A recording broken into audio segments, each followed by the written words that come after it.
Tout le monde me connaît à Issoudun ou à peu près. On nous connaît, hein, nous. Ah bah, français, bon, bah alors. Alors, il n'y a pas besoin de carte? Ils m'ont rien demandé. Moi non plus. Ils m'ont rien demandé. Ah ben j'ai signé. J'ai signé, moi aussi. Bah, on a la carte de vote, ça compte pas, ça? Et non, ça ne compte pas. L'élection est annulée et pour la mairie, la sanction est un peu sévère. C'était un usage, c'est-à-dire est-ce que quand vous venez de serrer la main à quelqu'un, vous lui demandez la pièce d'identité. Pièce d'identité pour prouver une identité. Quand il y a toutes les personnes connaissent l'électeur, il est peut-être un peu inutile de lui demander sa pièce d'identité, c'est tout. Bon, à l'avenir, c'est la loi, nous l'appliquerons. Vous irez voter au deuxième tour? Oui, j'irai voter, mais je n'emmènerai pas de carte d'identité. Je voterai avec ma carte d'électeur, puis ça sera suffisant. Décidément, il est bien difficile d'oublier ses mauvaises habitudes.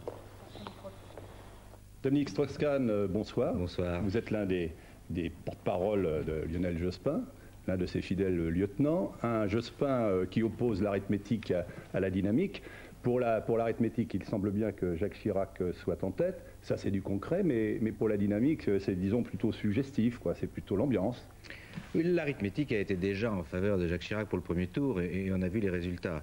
En effet, ce qui se passe, c'est qu'il y a une très forte dynamique qui soutient Lionel Jospin. Elle existait déjà un peu avant le premier tour, c'est sans doute ce qui a expliqué un résultat un peu inattendu, il faut bien le dire, et elle est encore plus forte entre les deux tours.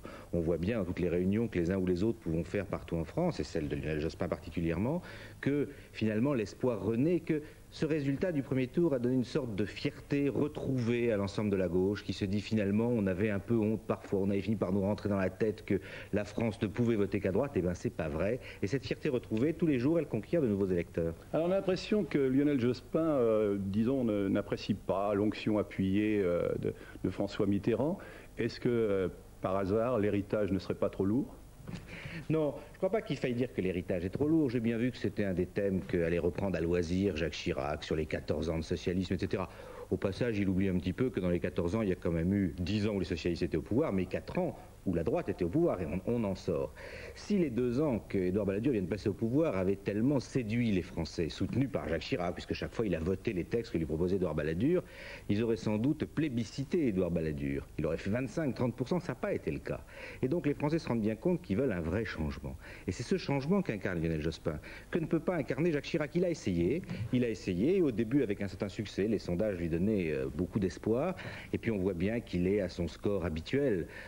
Il augmente d'1 point tous les 7 ans, Jacques Chirac. À ce rythme, dans 21 ans, il aura atteint le score de Lionel Jospin dimanche dernier. Vous dites que Lionel Jospin, lui, c'est le changement. Et il dit que Chirac est un vieux militant, est un vieux politique. Mais lui aussi, ça fait déjà un moment qu'il est en politique.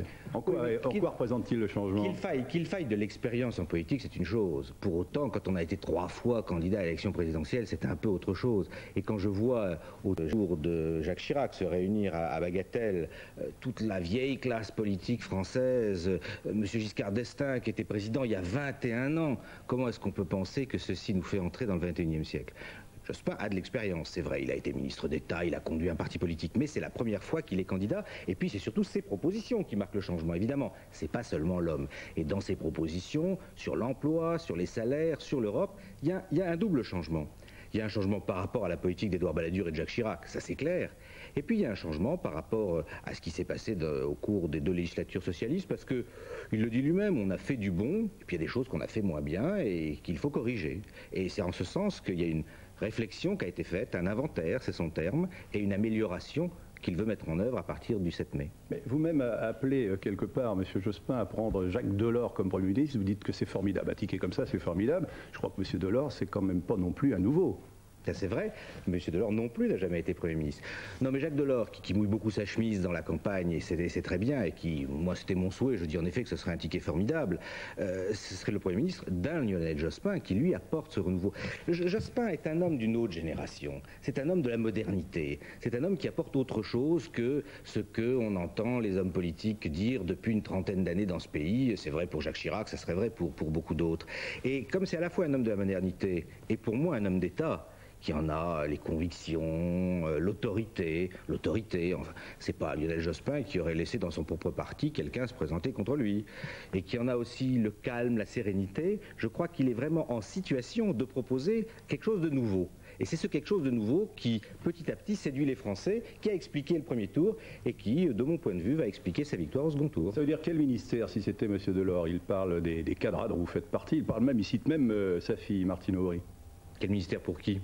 Pour lui, pour Delors. Ah, moi, je pense que Delors sera un excellent Premier ministre, il peut faire bien d'autres choses. Vous savez, cela relève du président de la République, ça. Il faut pas vendre la peau de l'ours avant de l'avoir tué. Je sais bien que le rassemblement un peu factice de bagatelles, de gens qui se sont hués hier, qui continuent de se huer aujourd'hui, quand j'entends comment on reçoit ce pauvre M. Sarkozy, eh bien, ce rassemblement-là... On a bien reçu M. Giscard d'Estaing et le Premier ministre. C'est ça, c'est-à-dire que quand ce sont de vrais anciens et avec lesquels on ne risque pas grand-chose, on les accueille à la rigueur. Mais quand il s'agit de plus jeunes, Léotard, Sarkozy, ça se passe plus mal. Enfin, c'est leurs affaires. En tout cas, ce rassemblement, qui est un peu factice, est un rassemblement qui veut se partager les places. Parce que le RPR et l'UDF dans ce pays considèrent qu'il est légitime qu'ils soient au pouvoir et qu'il n'y a pas de raison que les socialistes puissent continuer ou revenir pour diriger la France. Moi, je vous dis, aujourd'hui, nous sommes encore à 10 jours du second tour, que le mouvement qui se retrace et que votre sondage marque, car déjà, l'écart n'est plus le même que celui qu'on indiquait il y a quelques jours, ce mouvement va se poursuivre.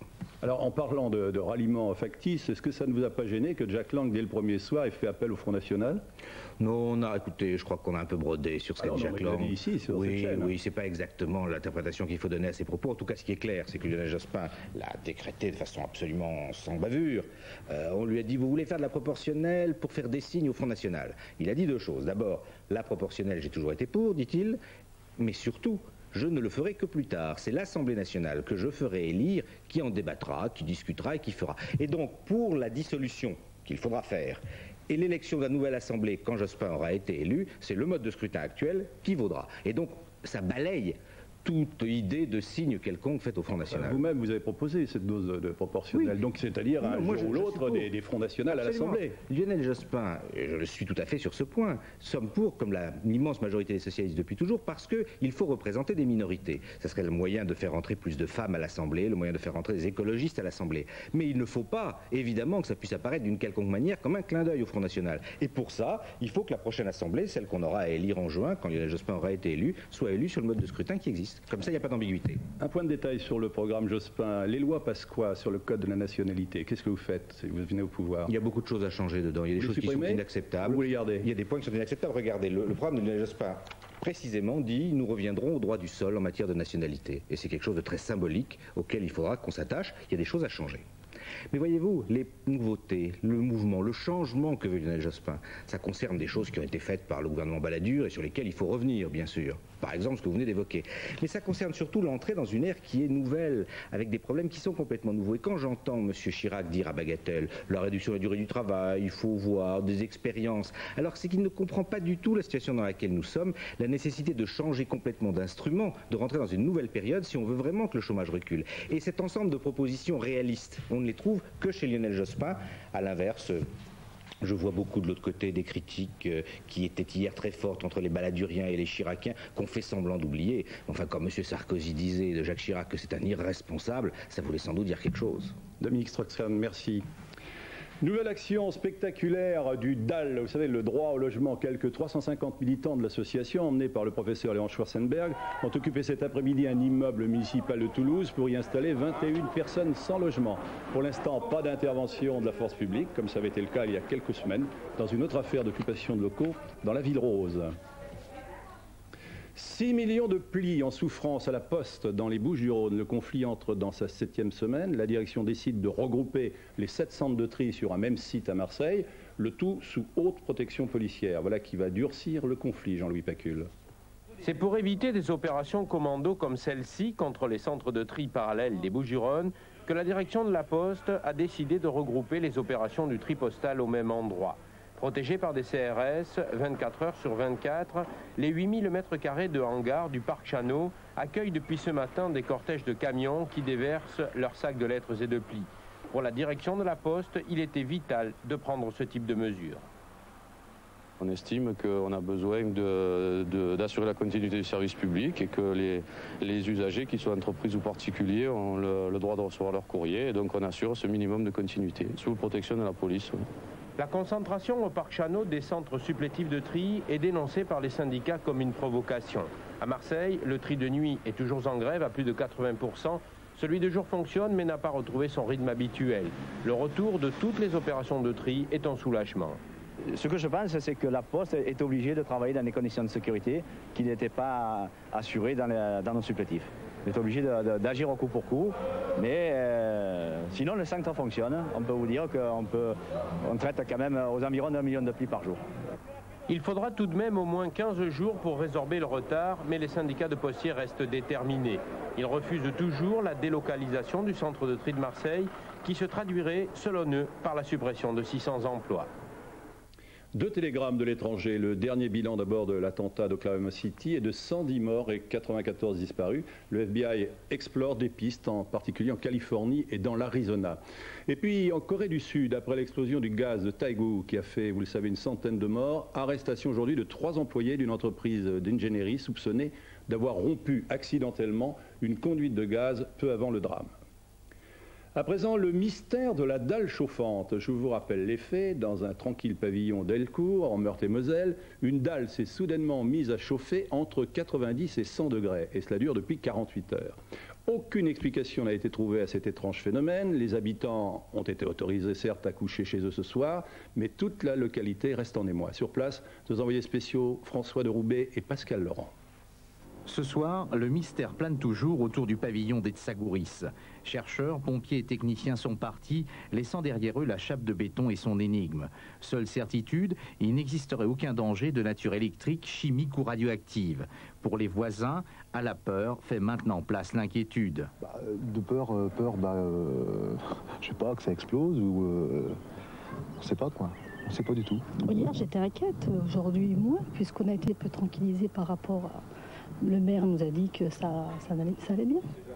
Pourtant, hier et ce matin, les spécialistes se sont affairés autour des échantillons prélevés. Mais aucune réponse rationnelle, même si plusieurs hypothèses ont été évoquées, comme celle d'une source d'eau bouillante. Dans cette région à tradition thermale, ce serait peut-être une explication. Pour l'instant, écoutez, nous n'avons pas de solution, nous n'avons pas d'explication à ce phénomène.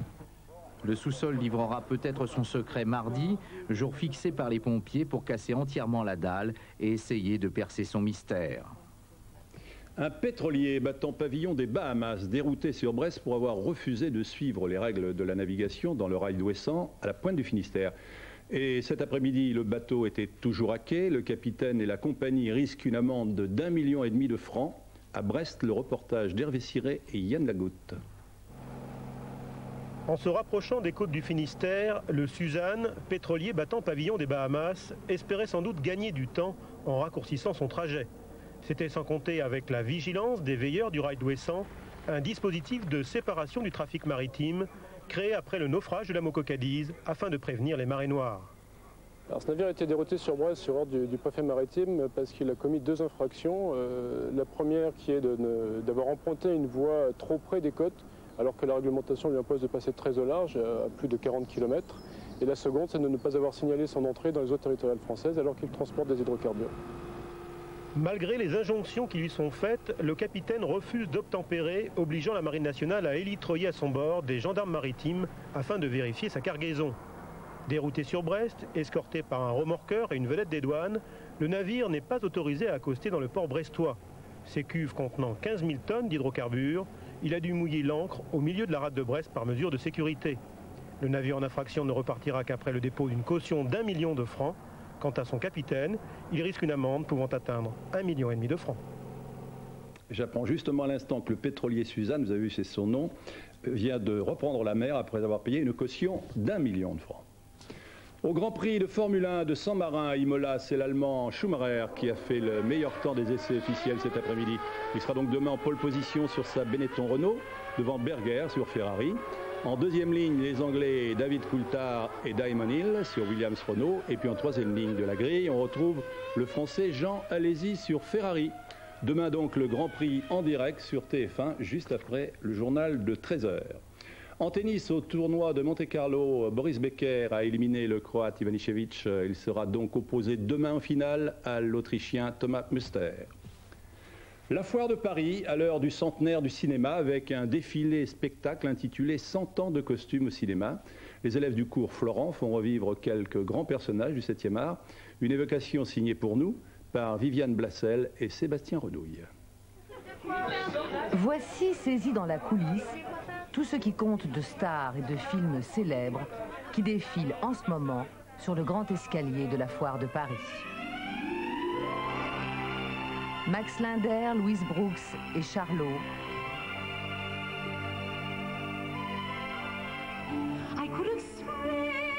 Ou encore Audrey Hepburn. Pour évoquer le mythe, il faut la musique, le costume et bien sûr le maquillage. Moi, j'essaie surtout de bien faire ce qu'on me demande de faire, et puis je pense pas vraiment à Clark Gable tout le temps. Il n'y pense pas tout le temps, mais il l'interprète avec émotion. Car ce défilé est un moment enchanteur pour les spectateurs, mais aussi pour ces jeunes comédiens du cours Florent, à qui l'occasion est donnée d'être pour un instant la star de nos rêves. C'est formidable de pouvoir incarner un personnage comme Angélique, qui est quelqu'un de merveilleux, de passionné. C'est une héroïne qui est étonnamment moderne, qui n'a pas vieilli, et c'est formidable de l'incarner aujourd'hui ici à Paris. À Paris, où l'on retrouve sur le grand escalier le plateau le plus prestigieux de tous les temps. Voilà ce qu'il fallait retenir pour l'essentiel de l'actualité de ce samedi. Dans quelques instants, le résumé des essais du Grand Prix de Formule 1. Ensuite, la météo d'Alain Gillot-Pétré. Et puis, une soirée qui va vous faire oublier la grisaille du temps avec les inconnus, les meilleurs sketchs du trio infernal.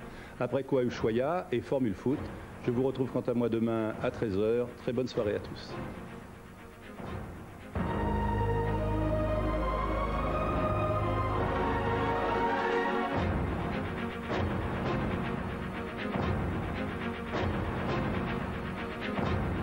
Les infos par téléphone au 36 6 5 4 3 2 1. 24 heures sur 24, retrouvez toute l'actualité. Ce soir, 20h45, le meilleur des inconnus. Ça passe à la télé maintenant là? Oui, super, ça va. Bonjour. Bonjour, ça va. À 22h40, Ushuaïa, voyage au centre de la Terre.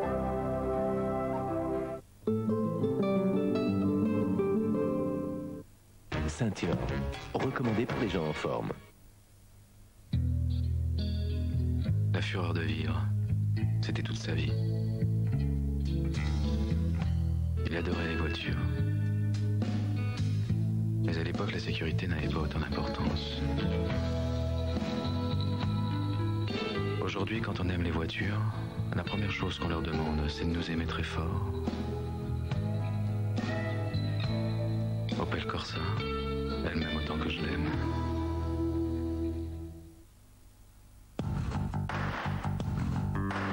Agendas.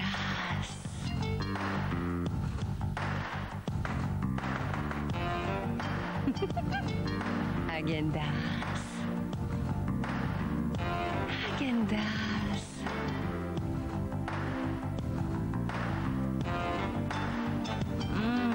Agendas. Crème glacée Agendas, dédiée au plaisir. Protéger la santé naturelle de mes cheveux, c'est essentiel.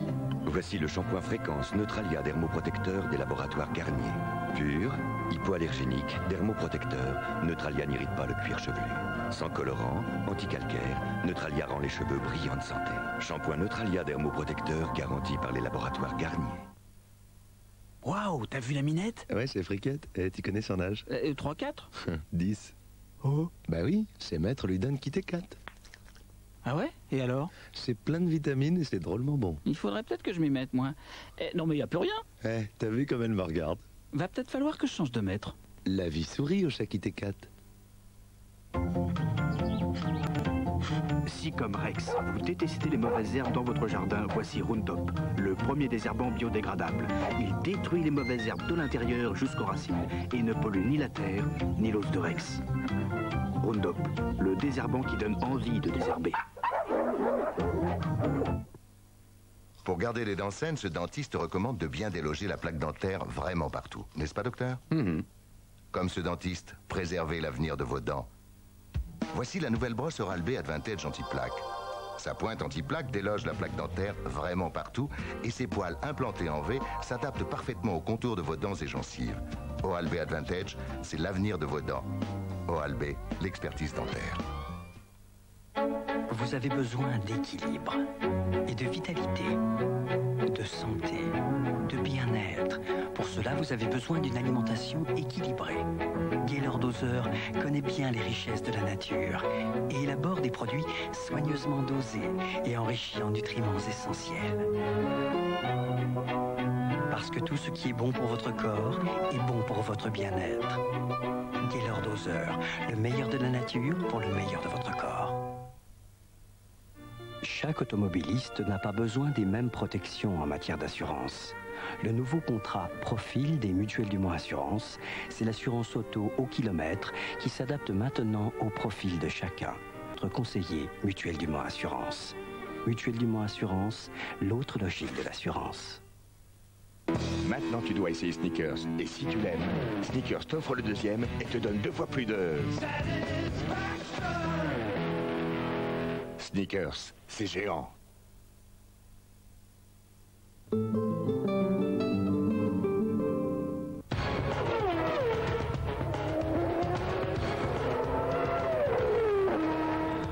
Retrouvez la Formule 1 avec Elf. Elf Compétition, l'huile championne du monde.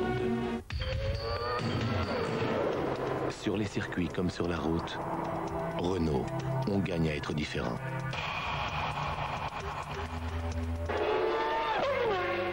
Des fleurs, des drapeaux et ces murs qu'à chaque tour les pilotes peuvent apercevoir. Ces impacts mortels, pour la paix de tous, cette nuit, ont été effacés.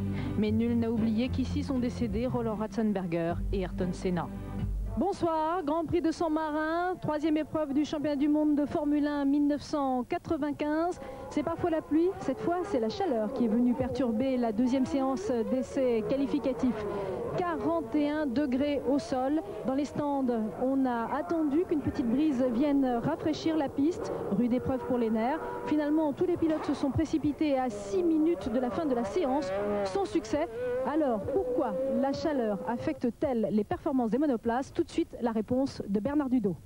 Oui, c'est toujours très difficile à expliquer, mais un pneu fonctionne dans une gamme de température extrêmement précise. Au-dessus de cette température, le pneu se détruit. Destruction moins rapide, mais aussi il se détruit. Et en dessous de cette température, le pneu se conserve dans l'état, mais il n'a pas d'adhérence. Donc il faut arriver à trouver la gamme de température où le pneu fonctionne le mieux. Alors pour ça, les ingénieurs châssis règlent la voiture de telle sorte qu'on atteigne cette gamme de température, et ça se fait généralement par le niveau d'appui, c'est-à-dire les ailerons. En dépit de ces corrections, à l'exception de Damonil, les autres pilotes n'ont pas été en mesure d'améliorer leur performance de la veille. La grille de départ de ce Grand Prix de Saint-Marin s'est donc dessinée lors de la séance de qualification d'hier, une séance extrêmement disputée que nous raconte tout de suite Jean-Louis Moncet. Une formidable bataille rangée qui a mis aux prises les écuries Benetton-Renault, Williams-Renault et Ferrari. Au terme des préliminaires d'usage, c'est Jean Alesi et sa Ferrari qui déclenchent les hostilités. Le Français signe le meilleur temps pour la plus grande joie des tifosi.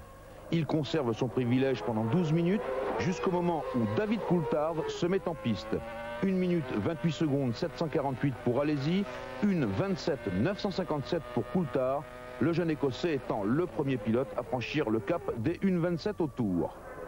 La mi-séance vient à peine de sonner, Michael Schumacher entre dans la danse, 1:27 747, à lui la nouvelle pole position. Pendant 20 minutes, tous les adversaires du champion du monde vont se casser les dents sur la performance établie par la Benetton-Renault. Il faut alors employer les grands moyens, ce que fait Williams-Renault avec son chef de file Damon Hill. Le vainqueur du Grand Prix d'Argentine s'installe en haut de la hiérarchie, 1:27 537, un meilleur tour d'une très grande sobriété, et pour la 6e fois, la pole position change de main. Un exploit qui ne laisse pas Schumacher insensible, 1:27 478, nouvelle pole position, et Schumacher enfonce le clou, 1:27 274, c'est la stupeur du côté des tifosi. Pas pour longtemps, si Jean Alesi est gêné par le tête-à-queue d'Eddie Irvine, Gerhard Berger passe au travers de la poussière, et à l'instant où il franchit la ligne de chronométrage, c'est une explosion de joie qu'on a dû entendre de Turin jusqu'à Syracuse. Berger à 8 millièmes de Schumacher, une Benetton Renault et une Ferrari en première ligne, devant deux Williams Renault et une autre Ferrari. On ne pouvait pas rêver mieux pour ce Grand Prix de Saint-Marin.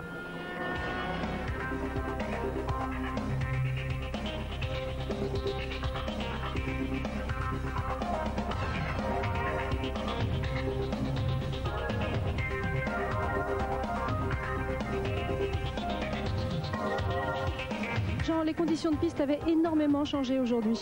Oui, c'est sûr que c'était un peu moins vite. Mais bon, le problème, c'était hier surtout. J'ai mal géré ma séance, je suis parti un peu trop tôt. Puis sur la fin, j'avais pas assez de tours pour pouvoir faire un tour rapide. Et puis bon, ma position est restée celle d'hier. Une question, vous avez volé votre Ferrari ? Oui, mais c'était une voiture de fonction et je suis vraiment embêté parce que bon, quand c'est ma voiture, c'est pas grave, j'ai aucun compte à rendre. Là, téléphoner ce soir à Montezemolo, lui dire avocate, je suis désolé, on m'a volé votre voiture. Je suis un peu gêné. Alors cette voiture, on va la voir parce qu'on avait filmé avec vous un morceau du circuit et donc on va la revoir à un circuit décrit par Jean Alesi devant les tifosi. Le virage Tosa qui était, puisque maintenant il est complètement différent, qui était le virage clé de la piste, c'est-à-dire où tous les tifosi Ferrari surtout se mettaient. C'était un petit peu l'endroit chaud pour les spectateurs. Mais il y a aussi Rivazza. Ils sont en moyenne 100 000 à déferler sur Imola. Et une véritable âme de bâtisseurs les anime sur cette colline qui domine la piste. Ils installent leur quartier général. Les tifosi n'ont qu'un rêve, celui de voir gagner Jean Alesi. Le Français aura lui 63 tours pour essayer de les satisfaire. Les rendez-vous sur TF1 pour suivre ce Grand Prix de Saint-Marin. Ce soir les essais, demain matin Automoto 10h20. Le Grand Prix départ 14h et fin la une demi-heure avant. Et puis le résumé de tout ce week-end, lundi soir autour de minuit. Bonsoir.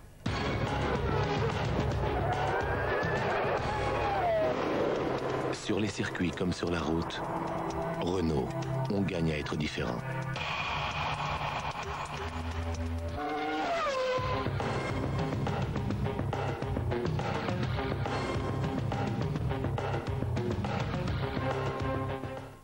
Ce soir, Nicolas Hulot nous emmène au cœur de la mystérieuse Papouasie-Nouvelle-Guinée. Si vous ne savez pas où c'est au nord de l'Australie. Là-bas, des gouffres immenses trouent la jungle. Ce sont les mégadolines qui conduisent à un étonnant univers souterrain. Bienvenue. Bienvenue dans un monde où vivent en harmonie l'homme, la nature, le progrès. Bienvenue dans le monde d'Ushuaïa, Ron Poulenc. Voyage au centre de la Terre dans Ushuaïa, ce soir 22h40 sur TF1.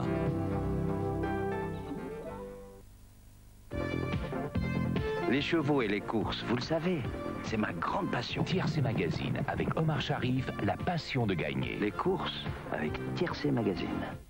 9-6 As, le tiercé d'Auteuil approche 6 000 francs pour un désordre de 841,80. Complété du 2, le quartet dépasse 26 000. Et avec le 3, le quintet atteint 92 250 francs dans l'ordre et 960 autrement. 2 sur 4, 72 francs.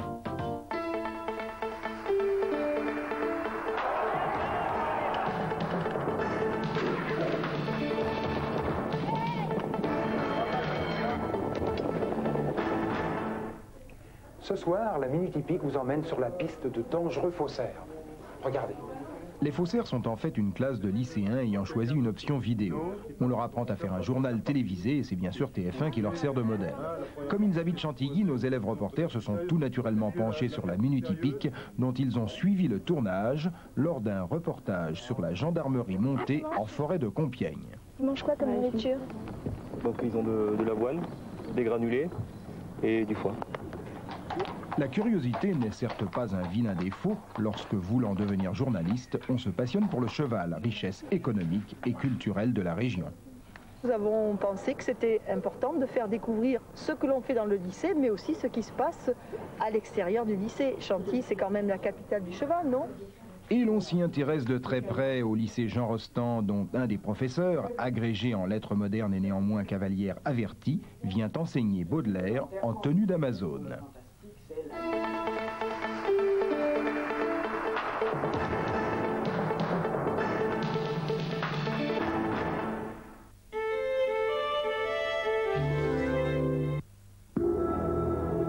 L'Opel Vectra Cool Line est conçue pour ceux qui en demandent toujours plus. Elle offre en série le grand airbag Opel, l'autoradio cassette, le verrouillage centralisé, les vitres avant électriques. Elle a un moteur 2 litres injection 7 chevaux ou turbo diesel. La peinture métallisée, les jantes alliage. Elle est équipée de l'air conditionné. Et surtout, elle est à partir de 105 000 francs. Opel Vectra Cool Line à partir de 105 000 francs. Que demander de plus ?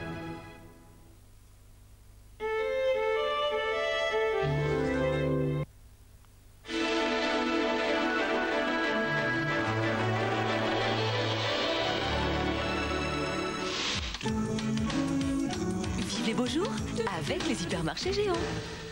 Oui, bonsoir. Crûtes-vous en regardant le ciel aujourd'hui qu'il ferait beau demain? Désespérate-vous? Mais non, Météo France est là qui nous annonce l'amélioration, comme prévu depuis jeudi, pour demain après-midi. Voici le ciel de monde avec l'anticyclone qui était sur les Açores et qui est venu jusqu'à chez nous. Donc ces nuages-ci passeront dans un très mauvais état et ceux-là seront repoussés. Regardez-les sur l'animation européenne, comme prévu donc, dis-je, par Météo France. Ces nuages-là sont passés très vite avec un peu de pluie, surtout sur la moitié nord. Mais vous voyez que ça se dégage, franchement, sur l'ouest. Voici les pluies par les radars de Météo France. Elles ont surtout concerné le nord de la Loire, comme vous le constatez. Enfin, il y avait quand même quelques gouttes significatives dans le sud, notamment sur les Cévennes. Un peu plus de pluie sur les contreforts du nord-est par soulèvement de la masse d'air. Demain, de toute façon, et surtout lundi, le barbecue est en vue. Demain matin, attention quand même aux brumes, aux brouillards et aux nuages bas. Du nord au bassin parisien et au massif central. Sur tout l'ouest, jusqu'au golfe du Lion, il y aura un peu de vent. Comme vous le voyez, ce devrait être une jolie matinée. En revanche, toujours pas mal de nuages, quelques pluies et quelques orages retardataires sur tout le flanc est jusqu'à la Corse. Dans l'après-midi, le soleil devrait repousser ces nuages un peu attardés sur l'est avec encore quelques foyers orageux, mais ce ne sera pas trop mauvais comme vous le voyez vous-même. Les températures minimales seront stationnaires de 5 degrés à Aurillac à 13 degrés à Marseille, 8 à Paris, comme d'ailleurs un peu partout sur la moitié nord et la région centre jusqu'à Nantes et Rennes. Dans l'après-midi, grâce au soleil, les températures vont remonter de 12 à Amiens à 23 à Perpignan. Ce sera vraiment très agréable de Bordeaux à Marseille, 15 à Paris comme à Brest ou Besançon ou Strasbourg ou Lyon. Évidemment, si vous êtes au soleil et à l'abri du vent, vous aurez une impression de douceur beaucoup plus significative. Demain, nous serons le dimanche 30 avril, on terminera ce mois, on fêtera les Robert, on gagnera 2 minutes de soleil. Voici les renseignements astronomiques importants que vous attendiez. Et le répondeur départemental de Météo France, vous mettez ici le numéro du département que vous voulez. Vous voulez une bonne soirée? Restez sur TF1, bon vent à vous et demain. Avec Géant, j'ai envie d'un printemps radieux.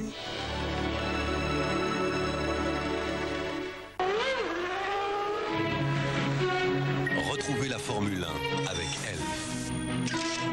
Optane d'Elf, l'essence championne du monde. Ferrari. L'Italie. Les tifosi. Et Jean Alési, unis pour le même exploit, leur première victoire. À Imola, la Scuderia affirme ses prétentions. Schumacher et Hill relèvent le défi. Au volant de la McLaren, l'explosif Mansell est de retour. Grand Prix de Saint-Marin, dimanche 13h20, en direct sur TF1. Dimanche 7 mai, vous allez élire le président de la République. Mardi 2 mai, les deux candidats s'affrontent. Jacques Chirac, Lionel Jospin, le face-à-face décisif. Mardi, 21h en direct, le débat Jacques Chirac, Lionel Jospin, arbitré par Guillaume Durand et Alain Duhamel.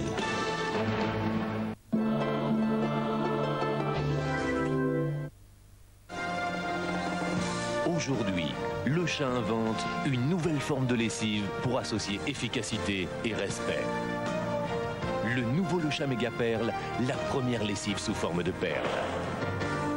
Le Chat Méga Perle concentre une très grande force de lavage dans chacune de ses perles. Contrairement à l'action de la poudre, chaque perle de Le Chat Méga Perle agit progressivement jusqu'à ce que le linge soit parfaitement propre. Avec Le Chat Méga Perle, il n'y a pas l'ombre d'une tache. Et en plus, le linge de toute la famille est vraiment respecté. Nouveau Le Chat Méga Perle, il respecte tout, sauf les taches. C'est noir, ça se développe, c'est de la moisissure. défendez-vous. Johnson présente Canard anti-moisissure. C'est nouveau. Vaporiser, laisser agir, rincer. Canard élimine les traces de moisissure sans frotter. Canard anti-moisissure, encore une victoire de Canard. Et les freins, tu leur as parlé des freins, bien sûr. Oui, ils contrôlent tout. Ils changent que ce qui est nécessaire, j'hésite pas. Toutes les marques, même la limousine de Charles. Vous voyez, président, pneus, amortisseurs, échappement et devis gratuit. Sans rendez-vous entre deux cours. Bah c'est cool. Voilà, monsieur, avec la garantie. 2 ans de garantie sur les freins. Ça, c'est une performance. Chamblair. Va donc chez Speedy. Speedy. C'est pour une vidange. Décidément, tout le monde va chez Speedy. Dans l'accord service Chris, il y a le contrat casse, le contrat adaptation et le paiement en 3 fois. Chris, pour vos yeux, on n'en fera jamais trop.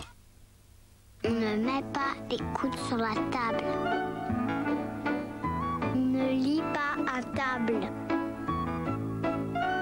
Ne joue pas avec la nourriture. Ne mange pas avec les doigts.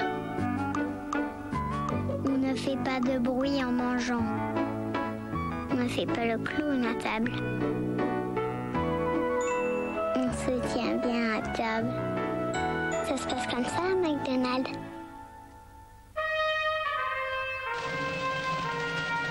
Déficit commercial, 70 milliards de dollars. Dette extérieure, 800 milliards de dollars.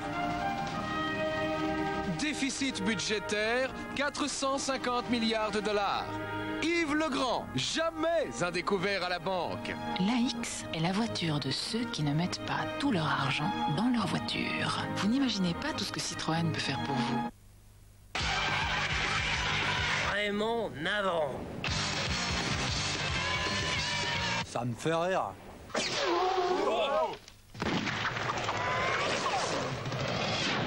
Pepsi Max, un maximum de goût, mais pas de sucre. Les buts, d'un seul trait. Du 5, j'en suis dingue.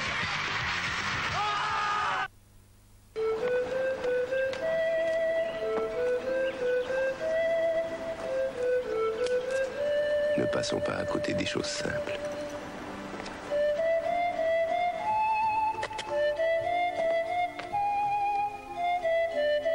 Vieille recette au torchon.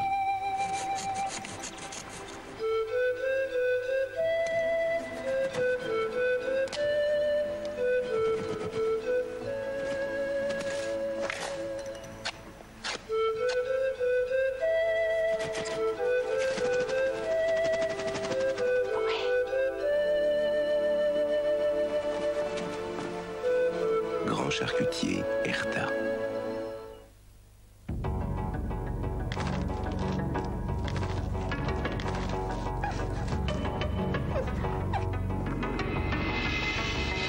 Pour faire ses premiers pas dans la vie, Valvert loue à l'état sauvage.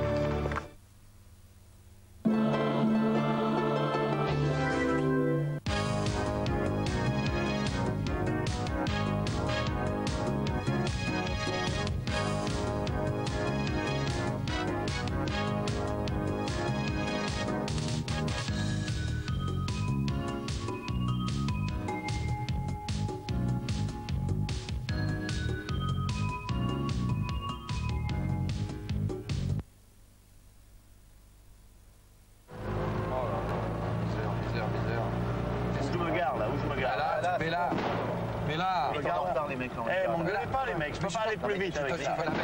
Je peux pas aller plus vite avec ça. Alors ben voilà.